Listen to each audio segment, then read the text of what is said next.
Hey everyone, this is Peter 24/7 from Project Ghost with another WarDragons diary. So the Fight for Glory event has ended and the troop build event has started.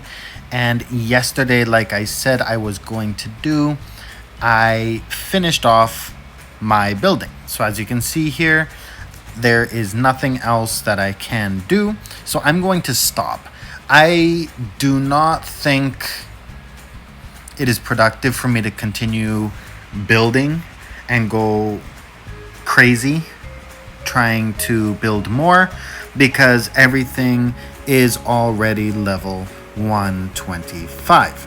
So there's a lot of people who go above and beyond that, power to you.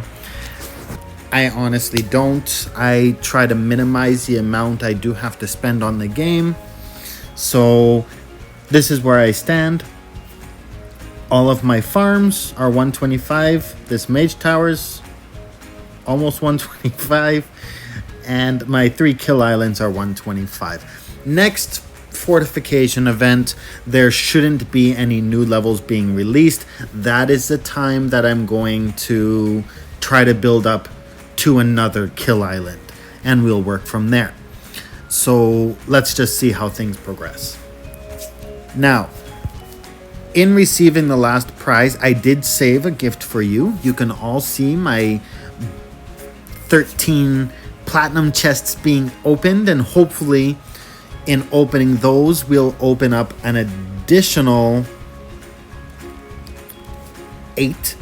So let's hope for the best. Let's hope we get one of the sigil drops. So I'm hoping for the 2,000 sigils. Here we go. Let's go. Boing. I got 600 sigils. Probably one of the worst pulls ever, but that's okay. So we're going to go here to Cosmic Ori. I'm going to open up, just get the platinum chests. I do want Electrum bars. I'll probably still continue to work this line and probably finish this line. But mainly what I am looking for and want to wait for is the tower branch coming in week 7. So right now it's week 2. I'm done the 2 discount lines. I'm probably going to finish a Cosmic Ori line, and then I'm going to wait. I'm going to be as patient as possible. I'm going to save up all of my sigils, and I'm going to use all 38,000 on the tower branch when it comes out. There's a new tower coming out, so I want to make sure I do get all of the resources I need for that. This, unfortunately, is going to be the week after fortification, which is stupid because Pocket Gems seems to like to do this to us all the time, where they say, hey, we've got a great new tower. Why don't you try it? We're going to open it up and make it available 1 week after fortification. Last time they did this, they were called out on it, and they decided to change it to week 6 instead of week 7 so that people could do it during fortification. But if you really want someone to try and use it, open it during fortification. Come on, don't be like that and make it the week after fortification, because no one's going to open it. The big money spenders will, but hey, at least we'll have time to decide whether or not we want it. If it's week 7, the week after fortification, the next fortification, I am personally not going to get it because I'm not going to be foolish. So it looks like I'll be getting the Mythic in week 7, and that will be my 3rd line plus the Cosmic Ori. Then I am going to save up for the Festive Dragon. Remember, we went over this last time. You need 75,000 sigils on top of the 18,000 sigils it takes to finish a line to get all 600 Draconic chests. So that is my goal. Now, on to other topics. I am going to do this fancy thing here and open up the forum. So this is a new update that is coming. I think it is a great update. I've talked about this many times in the past. This has to get done. Come on. get it done, because there's nothing more frustrating than having 300 Primarchs parked around your castle with one troop. And as you all know, it was actually recently we had conquered a castle, and it got to the point where we don't even want the castle anymore, so we walked away from it because it was non-stop teams coming in with one troop, 10 troops, 100 troops, but no more than 500 troops, just to stop us from adding guard or doing anything on the castle. And it just got to the point where, hey, screw it, and we walked away from it. Now, this update, I'm just going to read what PG Galileo says, then I'm going to explain it. It's not much I'll need to explain, but I do think it's a great mechanic. So, Dragon Lords, gather round the war table, for we have new strategies at hand. They say a good defense is the best offense. Try telling that to Hungry Dragon. Am I right? I'm not sure if I'm supposed to laugh there. But anyways, gone are the days when you've just unpacked and all of a sudden you are being violently thrown out of chainmail invaders before you get your favorite tapestries on the walls. Ugh, Mom, they broke my Jalkin Collector's Edition wine goblet. How can I raise a toast to the partisan now? We hear you. Anyway, we've updated the mechanics around castle guards and castle defense to make it easier to defend and keep your newly conquered castles. Here's what the changes are. Conquered castles will now start with level 1 of each infrastructure building. Previously started with 0. Now, this is an interesting thing, because before in the past, if you conquered a castle, the shield will not trigger unless you build up the infrastructure to at least a level 1 fort. So with them adding this free infrastructure for your castle,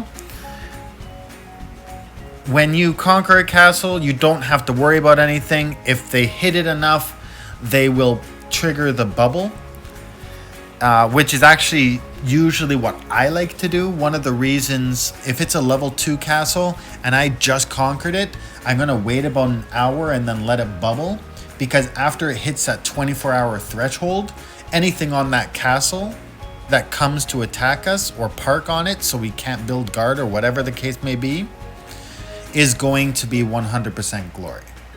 And it's usually the bigger teams telling the little teams to park on it. So when you've got a level 200 or a level 300 or level 400 parking on your castle and you're a diamond team, you just rip through it. Park all you want. Especially with the next thing I'm about to read, it's going to help out a lot. Castle guard hiring is now blocked by enemy Primarchs if an enemy Primarch has over 5,000 troops. So until now, they could park, like we've seen on our castle when we conquered it, they can park with 1 troop on it. As long as there's a red Primarch on your castle, you cannot build guard. They're getting rid of that. So you will be able to hire guard as long as all Primarchs on the castle have less than 5,000 troops. Sorry to clarify, all enemy Primarchs on the castle have less than 5,000 troops. So they can park 5 million Primarchs with 1 troop on it. You can still build guard on that castle. So it's not going to stop anything. It's just going to be a waste of people parking Primarchs. Now, I would like to go further and make a recommendation to Pocket Gems, if anyone is watching, that you allow the summoning of Primarchs with the same function. Make it so Primarchs with less than 5,000 troops do not stop any function on that castle. You can summon a Primarch, you can do anything, you can hire guard and all that fun stuff. If we could go a step further with that, that would be great. Lastly, Increase the troop revive ratio for weaker players that get attacked by stronger players. Thank you. This is something we've talked about in a long time, and it's been very discouraging. I'm an end game player, so, people are going to come and hit me, to each their own. I am over level 550, regardless of where I park. I give everybody in the game, even the top bases and top players and top teams, 100% glory. But you've got people who are level 200, level 300, who are minding their own business, sitting on a castle, and you've got us big players that are going and creaming them if they give anything relatively close to decent glory. We'll just go and steamroll those bases. It makes sense. I was just defending on a Sapphire team's castle from Diamond 1 teams that decided that, we're not going to hit people our size. We're going to go and hit a Sapphire team. But hey, to each their own. Everybody does it at some point. But if you are on your castle or your TA's castle and there is modifiable glory, if you get hit, you will get a boost in revive rates equivalent to that of the adjusted glory that a person attacking you gets. So up to a maximum of 90%. So if you get 5 flamed right now, you have a 75% revive rate. If I'm going to attack you and let's say you're a level 300 player, I will get 50% glory or 40% glory or 30% glory, something like that. Instead of you getting the 70% revive rate, you are now going to get 90% revive rate, the same as me, 5 flaming you. So it encourages people. This is actually going to change basic strategy. Even if you have a taunter, in the past, you would have a taunter and it would not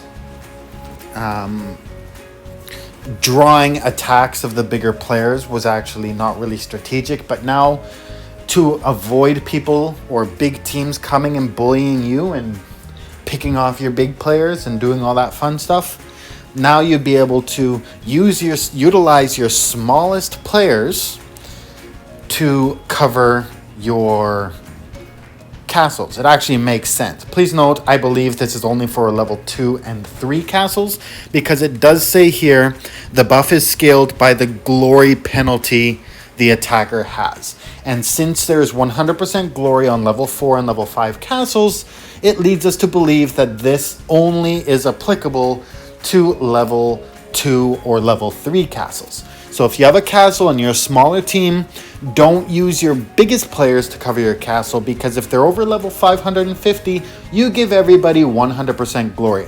If you want people to stop hitting your castle, or at least really big teams to stop hitting your castle, discourage them by utilizing your smallest players. Yes, you'll probably have small players come and hit you for glory. I went out with my wife's account, which is a level 200, well, after this fortification, it's a level 300 now, and we went out poking, getting glory, and getting points from that Fight for Glory event, and, I could hit the size of players that I was hitting, and they could hit me back.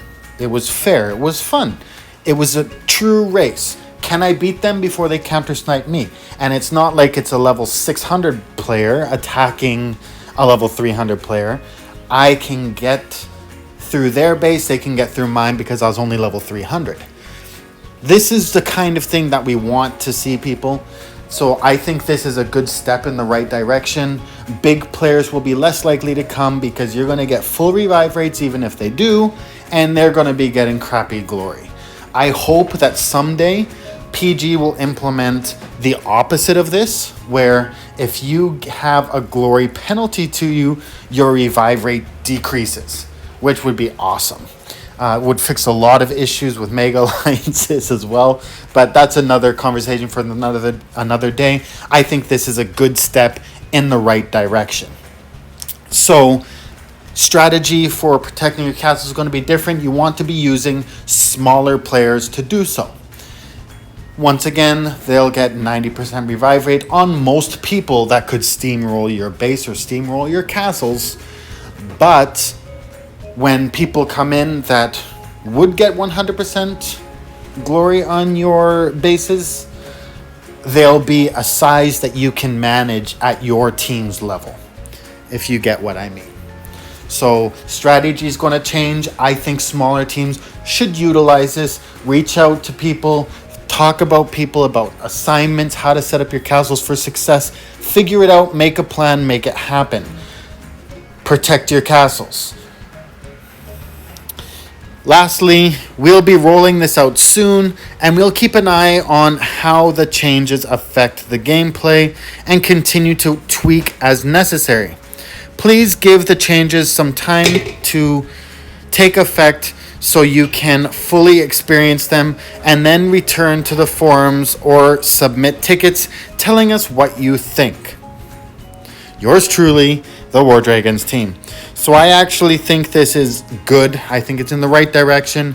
This is an update. It has not been implemented yet. I'm sure they're going to tell us when they do implement it. But probably my guess would be after next PvP, leading into the next season. This is something that they're going to be implementing. I am full for it. I think it's a good step in the right direction. I think it's a couple years too late, but better late than never. So there's a few more changes, as I've said day in and day out, that I would like to see in the game, but I'm not going to hold my breath. So thank you, Pocket Gems, for making a step in the right direction. I hope you keep on this and fix some of the nasty mechanics that are currently in there that people are exploiting and utilizing. So anyways, thank you all for watching. I'm going to stop rambling and let everyone get back to what they were doing. Don't forget to hit the like button. Don't forget to hit subscribe and continue watching for updates of what's happening in the game, or when nothing else is really happening in the game for me particularly, just for one of these random rambling days. So thanks for watching, and I'll talk to you all later. Bye for now.